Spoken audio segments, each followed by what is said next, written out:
3 AM na nga pala kaming umalis sa bahay para makapunta ng Baguio. Kapag papunta ka ng Baguio at sa Marcos Highway ang daan mo, madadaanan nyo ang La Union. Sa Marcos Highway kami dumaan dahil may advisory na sobrang traffic ni Cannon Road dahil may ginagawang nasirang daan.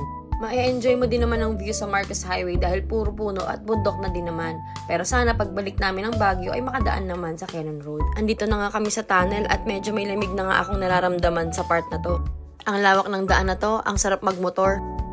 Sa Baguio Tourist Cabin kami nagstay for only 1,200 pesos per day at ganito ang view mula sa aming kwarto. Nagpahinga lang kami ng konti at lumabas na para pumunta sa Camp John Hay. Ang dami mong makikitang pine trees habang papunta ka sa Camp John Hay. Sobrang sarap sa mata. Ang Camp John Hay ay isang tanyag na destinasyon para sa mga turista na gustong maranasan ang malamig na klima ng Baguio at ang kagandahan ng mga pine trees. Matatagpuan dito ang iba't ibang pasilidad tulad ng mga hotels kagaya ng The Manor at The Forest Lodge, mga kainan din at pamilihan. At habang papunta kami sa Mines View Park ay naligaw kami.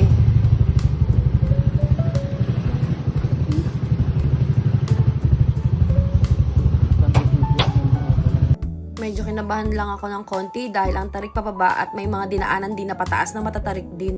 Dito mo talaga marirealize na talagang nasa Baguio ka na nga. At sa wakas nga ay nandito na kami. Ang Mines View Park ay isa sa mga pinakatanyag na pasyalan sa lungsod ng Baguio. 4 na kilometro ito mula sa sentro ng Baguio. Matatanaw mo dito ang mga kahangahangang tanawin ng kabundukan ng Cordillera. Bukod sa tanawin pala, makikita rin sa Mines View Park ang iba't ibang tindahan ng souvenir at mga pangpasalubong. Meron ding mga nag-aalak na mga tradisyonal na kasuotan ng mga katutubong igorot na hindi na namin sinubukan dahil paggabi na at pagod na pagod kami sa biyahe.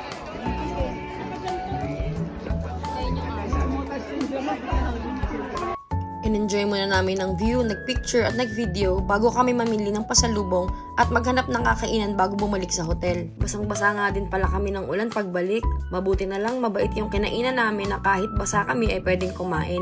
Hindi ko na video dahil nanginginig na kami sa lamig. Hanggang dito na lang muna ang part 1 ng aming Baguio trip. Bye-bye!